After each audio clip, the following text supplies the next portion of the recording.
We thought winning would feel like victory. I remember standing at the Black Gate, watching Sauron's towers crumble, hearing the screams of 10,000 orcs as something inside them shattered. The ground itself seemed to groan. Sauron's great eye, that burning, lidless gaze that had haunted our nightmares for years, flickered once and went dark. And then silence, broken only by the cheering of men who believed the war was over. I cheered with them. We all did. 3 days later, they asked for volunteers, a force to enter Mordor itself, to scout, to search, to document what he had left behind. I raised my hand without thinking. I had survived the battle. I had watched Sauron fall. I wanted to see what we had conquered. That decision has haunted me for 30 years. Because he was gone, yes. The ring was destroyed. The tower was rubble. The war was won. But Mordor did not end with its master. What I saw beyond that gate, what we all saw, what we did in those weeks amid the ash and shadow. They sing songs about the victory, about the ring-bearer and the king and the great battle at the gates. They do not sing about what we found. I should tell you my name, though it hardly matters now. I was Caladir, 3rd Company, a soldier of Gondor for 11 years by the time of the war. Not a hero, not a captain, just a man with a sword who had somehow survived everything Sauron had thrown at us. I had fought at Osgiliath when the bridges fell. I had stood on the walls of Minas Tirith when the Witch King's armies broke upon them like a black tide. I had marched to the Black Gate knowing I would likely die there. And when Sauron's forces surrounded us, when hope seemed lost, I had made my peace with death. Then the ring was destroyed, and I lived. So many did not. The force they assembled numbered perhaps 200. Enough to defend ourselves, they said. Enough to scout the major roads, document the state of the enemy's strongholds, report back to the king. It was supposed to take 2 weeks. We were gone for 3 months.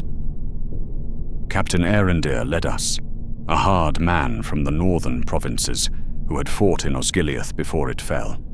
His face bore the scars of that retreat, 3 pale lines across his cheek where an orc blade had found its mark.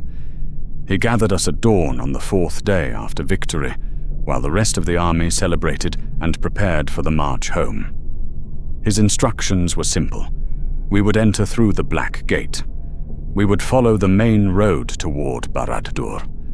We would assess any remaining threats, free any prisoners we found, and gather intelligence about Sauron's operations.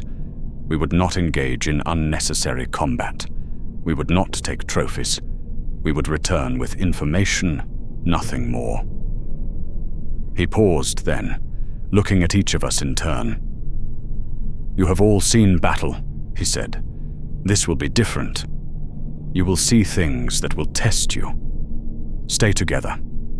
Follow orders. Remember that we go as men of Gondor, not as conquerors seeking revenge." I did not understand what he meant. Not then. We marched through the gate at noon, stepping over rubble that had been the mightiest fortress in Middle-earth. The stones still radiated a faint heat, as if Sauron's malice had seeped into them over centuries and was only now beginning to fade. I remember the taste of the air as we crossed that threshold, ash and sulfur, and something else, something wrong, as if the land itself had been poisoned beyond healing. I understood almost immediately. The first orc I saw was not dead. He was sitting against a fallen stone, perhaps 50 yards past the gate. His weapon lay beside him, a crude blade, untouched. His eyes were open, staring at nothing. He did not move as we approached, did not reach for his sword, did not snarl or curse or do any of the things orcs were supposed to do. He simply sat there. One of our men raised a bow, an arrow knocked. Captain Erendir held up a hand. Wait. We waited. The orc continued to stare. His chest rose and fell, slow and mechanical, but there was no awareness in his eyes. No hatred. No fear. Nothing at all. It was as if something essential had been cut away, leaving only the shell behind. After a long moment, the captain lowered his hand and we moved on. We left the orc where he sat. I looked back once, and he had not moved, had not even turned his head to watch us pass. That was the first. There were hundreds more. They were everywhere as we advanced along the road. Some sat alone like that first one, staring at nothing, lost inside themselves. Others wandered in aimless circles, muttering in their foul tongue, walking until they struck a rock or a wall, and then simply walking in another direction. I saw two orcs walk directly past each other, without any sign of recognition, as if the other did not exist. I remember one, larger than most, an Uruk by the look of him, standing in the middle of the road with his arms hanging limp at his sides. His mouth moved constantly, forming words in a language I did not understand, the same phrase repeated over and over. His eyes were wet. I did not know orcs could weep. We gave him a wide berth, and some had gone mad in a different way. We heard the screaming before we saw them. Around a bend in the road, in a shallow valley filled with ash, a group of perhaps 30 orcs had turned on each other, not fighting for dominance or food or territory, the way orcs sometimes did. This was pure, mindless violence, tearing and biting and clawing with no purpose, no strategy, no survival instinct at all. Some lay still at the edges, finished off by their own kin. Others still fought, though their movements were growing sluggish, their wounds too many. We stopped and watched from the ridge above. Captain Erendair's face was grim. "The will that held them has broken," he said quietly.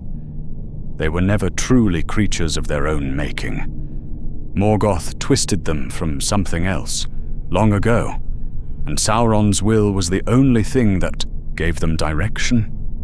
Without it..." He did not finish. He did not need to. Below us, the orcs continued their frenzy. By the time we moved on, there were fewer still moving than when we had arrived. I had hated orcs my entire life. Every soldier of Gondor did. They had killed my friends, burned our villages, threatened everything we loved. I had dreamed of their destruction, prayed for it. I had not imagined it would look like this. The road to Barad-dur wound through a landscape that seemed designed to crush the spirit. No trees, no water, no living thing. Just endless plains of ash and stone beneath a sky still choked with the fumes of Mount Doom.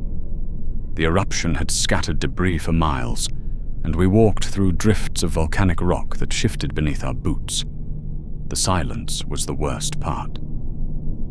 In Gondor, even the quietest night held sounds, insects and wind and the distant calls of birds.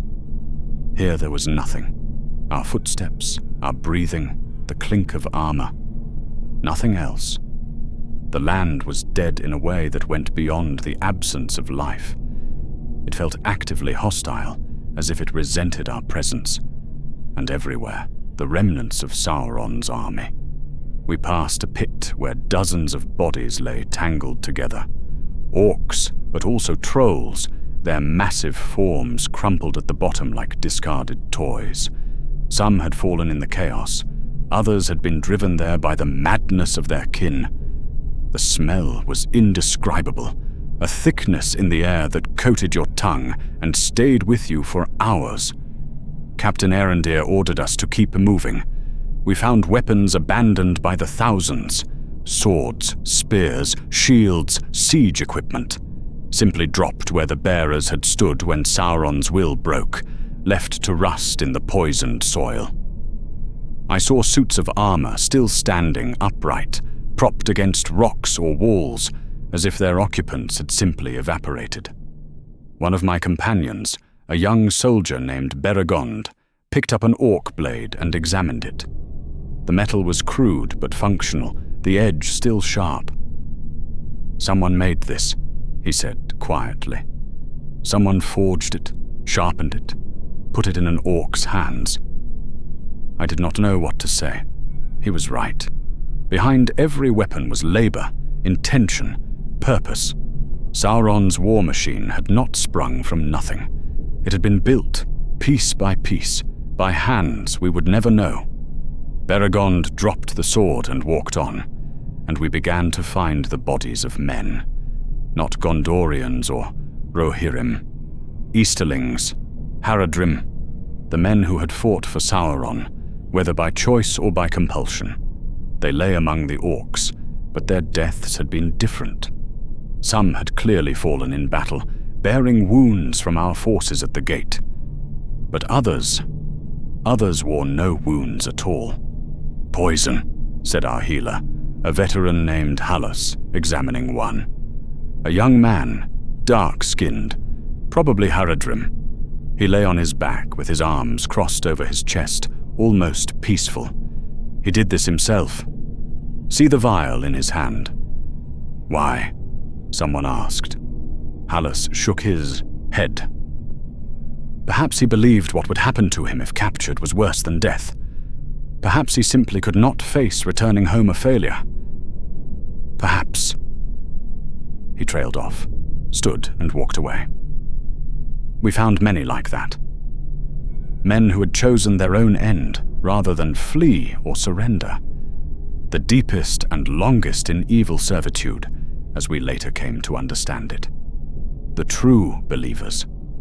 The ones for whom Sauron's fall was not just a military defeat, but the end of everything that gave their lives meaning.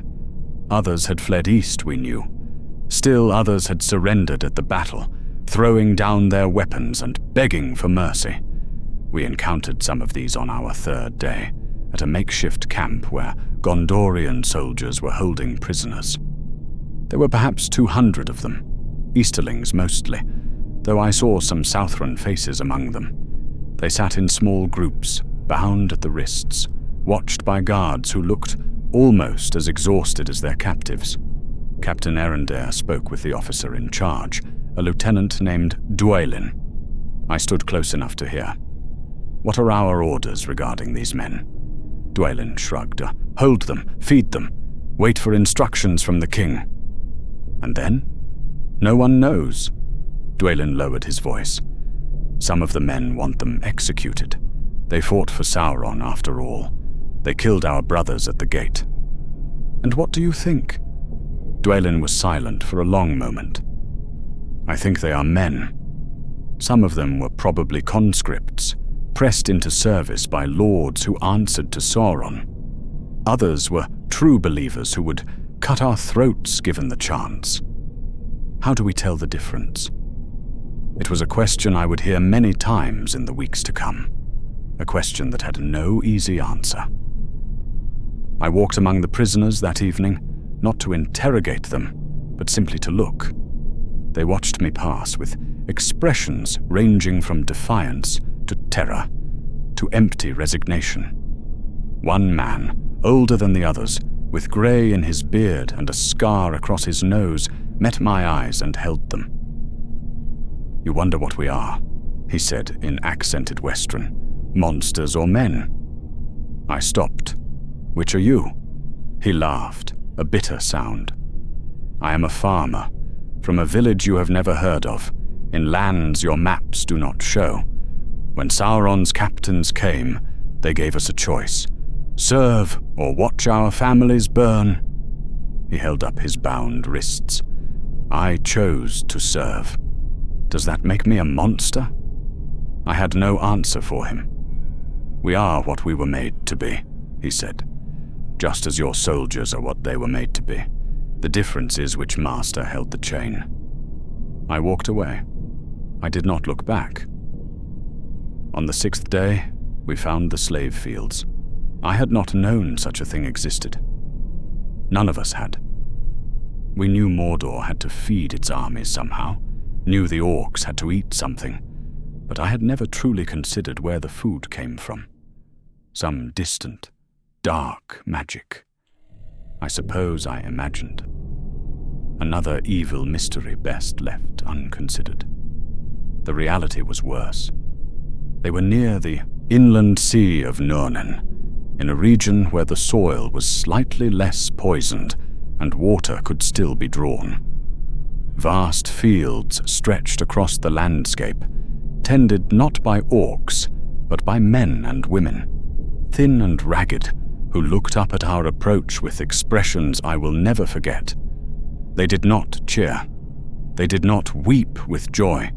They did not rush toward us with arms outstretched. They cowered. "Stay back," Captain Arendir ordered, and we halted 100 yards from the nearest field. "Lay down your weapons, all of you, now." We obeyed, confused. The captain walked forward alone, his hands raised and empty, moving slowly, speaking in a calm voice. "We are soldiers of Gondor. Sauron is destroyed. You are free." No response. The field workers simply stared, some frozen in place, others backing away. A woman near the front put her hands over her face and sank to her knees. The captain tried again, in Westron, then in what I later learned was a trading tongue used in the south. On the third try, an old man stepped forward. He was bent and weathered, more skeleton than man, with scars on his wrists where chains had rubbed for years. His eyes were sunken, his skin stretched tight over his bones, but there was a fierce intelligence in his gaze. He spoke, voice cracked from disuse. "Free. Yes. The war is over. The Dark Lord is dead. No one will hurt you." The old man stared at the captain for a long moment.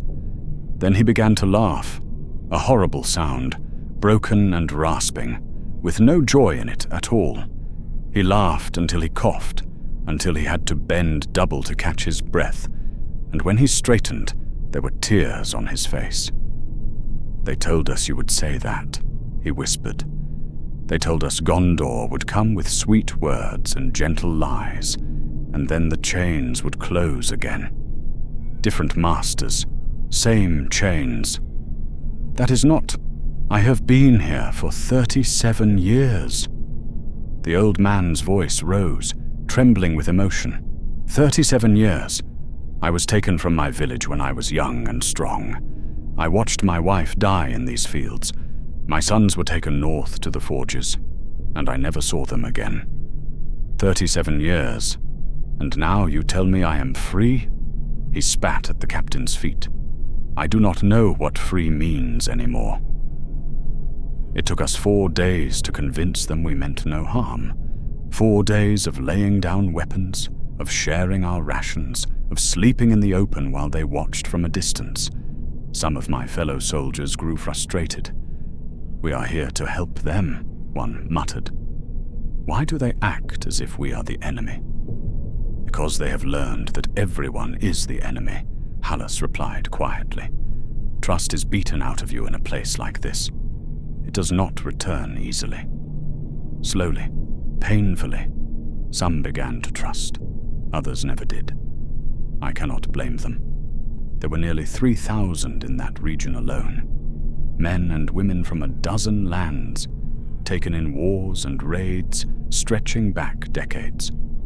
Some spoke languages none of us recognized.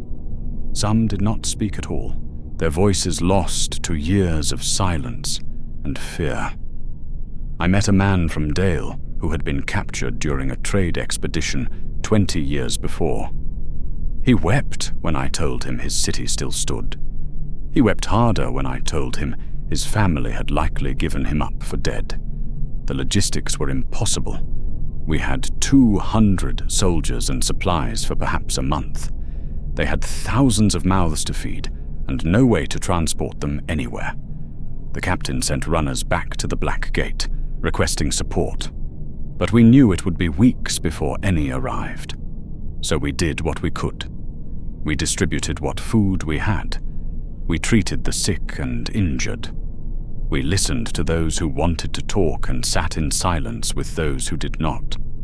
And we learned about Mordor. They told us about the forges to the north, where slaves worked the furnaces day and night, crafting weapons and armor. The heat was so intense, they said, that men collapsed and died at their stations, and the overseers simply pushed the bodies aside and brought in replacements. They told us about the breeding pits, which I will not describe. They told us about the overseers, orcs and men both, and the punishments for those who slowed or faltered. They told us about the hierarchy we had never understood, how Sauron's will filtered down through layers of command, from the Nazgul to the orc captains to the human collaborators who enforced order among the slaves, how some men rose to positions of petty power by betraying their own kind, how the cruelest overseers were sometimes not orcs at all, and they told us what had happened when Sauron fell. "The orcs went mad first," said a woman who had worked the fields for 15 years. Her name was Yara, and she had been taken from a Haradrim village as a young woman. They started screaming, all of them at once, and then they just stopped. Some fell down. Some attacked each other. Some attacked us. She touched a fresh scar on her arm, still pink and healing. But we outnumbered them, and they were not thinking clearly. We overwhelmed the overseers within the first day. "What happened to them?" I asked. "The overseers." Her eyes met mine, flat and cold. In that moment, I saw everything she had endured, every blow and every humiliation, every year of captivity that had carved away the softness from her soul. We did what was necessary. I did not ask for details. When reinforcements finally arrived, we left a garrison with the freed slaves and continued our march. There were more fields to find, more prisoners to free, more of Mordor's secrets to uncover.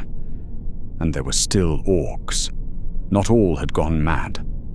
Not all had turned on each other or wandered into oblivion. Some, it seemed, had retained enough of themselves to survive.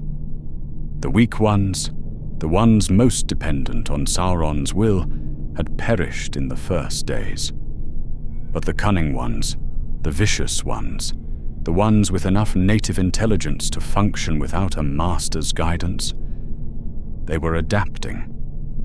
We all encountered the first organized group on our 12th day, a raiding party, perhaps 50 strong, that struck our camp at dawn. They were not the mindless creatures we had grown accustomed to. They moved with purpose, coordinated their attacks, retreated when the tide turned against them. I fought that morning, blade to blade with an orc who snarled commands to his fellows even as we clashed. His eyes were clear, aware. He was not lost in madness. He was thinking, planning, fighting to win. I killed him eventually, but not before he opened a gash on my arm that still aches in cold weather. We lost 8 men. Captain Erendir called a council that night, his face drawn in the firelight. "They are regrouping," he said, "finding each other in the wilderness. The weak ones died in the first days, but the strong ones are surviving, adapting."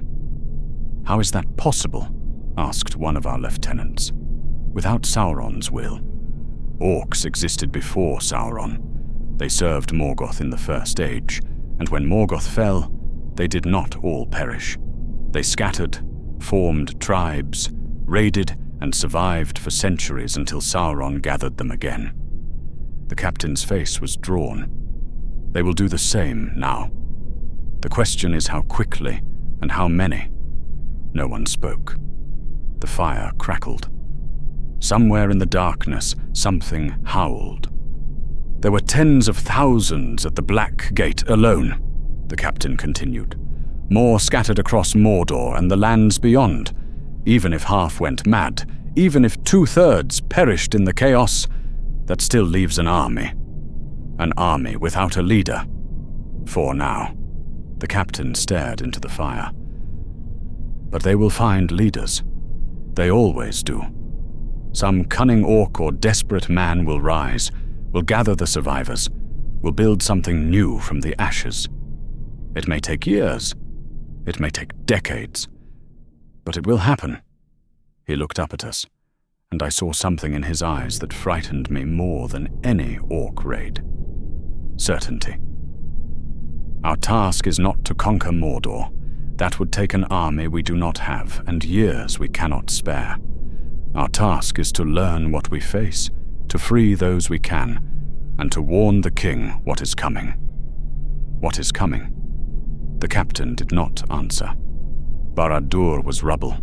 The great tower had collapsed utterly when Sauron fell, its foundations cracking, its stones tumbling down in an avalanche that had buried half the plateau. We stood at the edge of the destruction and stared at what had once been the greatest fortress in Middle-earth.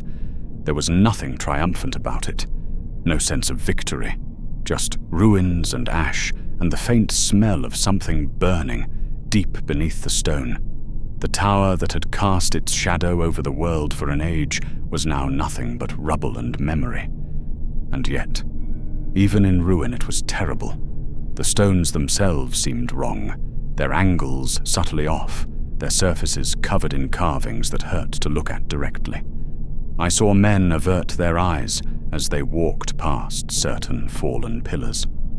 One soldier touched a fragment of carved stone and jerked his hand back as if burned, though there was no heat. This place had been the seat of Sauron's power for thousands of years. His malice had soaked into every stone. It would take more than his death to cleanse it. "The underground chambers," Captain Arondir said. "They may have survived. We need to search them." Finding an entrance took most of a day. The collapse had sealed the main gates completely, but we eventually discovered a secondary passage, half hidden behind a fall of rock. The tunnel beyond was dark and cramped, but intact. I was part of the team that went in. We carried torches and moved slowly, checking each step for traps or collapse. The passage wound downward, deeper than I had expected, until the air grew hot and thick, and the stones themselves seemed to pulse with residual heat. The walls were covered in carvings here too, scenes of conquest and torment that flickered in our torchlight. The first chamber we found was a forge. Cold now, its fires long dead, but the scale of it stole my breath. Anvils the size of carts, chains thick as a man's arm, tools I could not identify, stained with substances I did not want to name. This was where they had made the weapons, the swords and spears and armor that had equipped the armies of darkness. But there was more, I could tell. Stranger devices lined the walls. Half-finished projects sat on workbenches, their purposes unclear. I saw what looked like a suit of armor, but wrong somehow, the proportions inhuman. "Do not touch anything," the captain ordered. We moved deeper. The second chamber was a library of sorts, scrolls and books, thousands of them, filling shelves that stretched into darkness. Records, I assumed, inventories, perhaps histories of Sauron's long reign. Scholars would spend lifetimes studying what was here, if scholars could be found willing to spend their lives in such a place. But I noticed something else. Some of the shelves were empty. Some of the scroll cases had been opened and left bare. Someone had been here before us, had taken what they wanted, and left. The captain noticed too. His jaw tightened, but he said nothing. We both understood.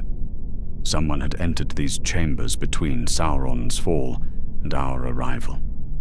Someone who knew what to look for. Someone who had escaped with secrets we would never recover.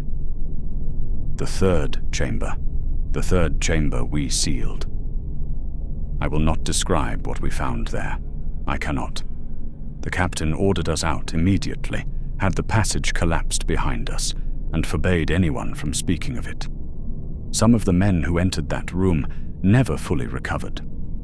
I still see it sometimes, in the dark moments before sleep. Some things are not meant to be known. Mount Doom still smoked on the horizon. I asked permission to make the journey, and the captain granted it. Take 3 men. Be back by nightfall. The path to the mountain was visible even through the ash, a winding road that climbed the slopes toward the fire. Within, I walked it slowly, not from exhaustion, but from something else. Reverence, perhaps, or fear, or simply the weight of walking where someone else had walked, carrying a burden I could not imagine. This was where it had ended, where some unimaginable act of courage or desperation had cast the ring into the fire and broken Sauron's power forever. I did not know the full story then. None of us did. Just whispers and rumors, talk of halflings, and a burden carried across half the world. The road was marked with signs of passage, footprints, some small, pressed into the ash, a scrap of cloth caught on a rock. Near the summit, I found a water flask, empty, discarded. Someone had walked this path with nothing left. Someone had climbed this mountain, knowing they might not come down. The crack of doom was smaller than I expected. A fissure in the stone, perhaps 20 feet wide, glowing faintly with the heat below. I stood at its edge and looked down into the red light and tried to imagine what it had been like. To carry that weight, to resist that temptation, to make that choice. I am just a soldier. I have done what was asked of me, followed orders, fought when I had to fight. But standing there, at the end of all things, I understood for the first time how small my courage was, how easy my sacrifices had been. I had risked my life, yes, but I had never carried something that whispered to me, that promised me everything, that tried to hollow me out from the inside. Someone had done that. Someone had walked this path with that weight on their shoulders. I hope they found peace. I hope they found something worth the price they paid. The weeks blurred together after that. We continued our sweep through Mordor, freeing more slaves, mapping more strongholds, fighting more skirmishes with orc bands that grew bolder and more organized as time passed. The captain's prediction was proving true. Already we heard reports of larger groups forming in the eastern mountains, of orc chiefs declaring themselves leaders of the remnants, of scattered bands beginning to coalesce into something more dangerous. They would not threaten Gondor. Not yet.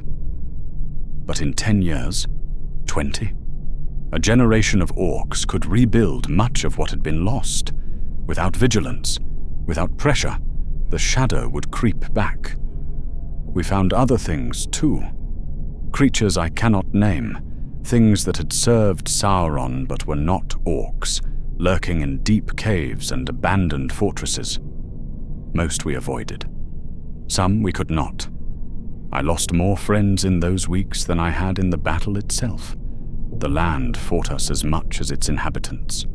We lost men to falls into hidden crevasses, to poisoned water, to simple exhaustion in the oppressive heat and ash. One morning, we woke to find that 3 of our horses had died in the night. Their hearts simply stopped, as if the land itself had drained the life from them.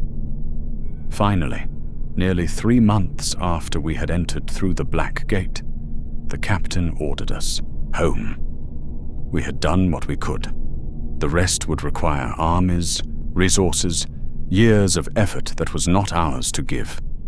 We had freed over 4,000 slaves. We had mapped the major roads and strongholds. We had documented Sauron's forges and fields and chambers. We had fought a dozen skirmishes and lost 37 men. The march back felt longer than the march in. I remember the moment we passed through the gate, the moment I stepped from Mordor's ash onto the clean grass of Gondor's territory. The air was different, lighter. I could breathe again. I fell to my knees and wept. Around me, other men did the same. Hard men, soldiers who had fought 100 battles, kneeling in the grass and weeping like children. We had survived. We were home. It was over. For me, at least, it was over. But it was not. Not truly. Because Mordor does not leave you, even when you leave it. I went home. I married. I had a life, a good life by any measure. But the dreams never stopped. The ash fields, the wandering orcs, the slaves who could not believe they were free, the old man who spat at our feet and laughed, the chamber beneath Barad-dur that we sealed, the Easterling prisoner who asked if he was a monster or a man. When Elisar was crowned, I stood in the crowd and cheered with everyone else. When the songs were sung, I listened and nodded along. But they were songs of victory, of triumph, of evil vanquished and good prevailing. They were not wrong, but they were not complete. The war against Sauron was won that day at the Black Gate, when the eye fell and the tower crumbled. What we did afterward, in those weeks of ash and shadow, was something else. Something smaller, perhaps, but no less necessary. We were the ones who bore witness, who saw what the Dark Lord had truly built, and what his fall had truly cost. They say the shadow is defeated. They say Middle-earth is free. They do not know how many orcs still hide in mountains and deep places, waiting, gathering, growing strong again. They do not know how many men still carry the poison of Sauron's service in their hearts. They do not know what we found in those chambers, what secrets Sauron took with him into oblivion, and what secrets remain. Mordor is patient. Mordor endures. I am old now, my sword arm long since weakened, my war days far behind me. I tell this story not for glory, but for truth, so that someone remembers what we found, so that someone understands that victory is not an ending. It is only ever a pause. The shadow will return. Perhaps not in my lifetime, nor my children's, but it will return. It always does. And when it does, I hope there will be men and women ready to march into the darkness once more. I hope they are prepared for what they will find.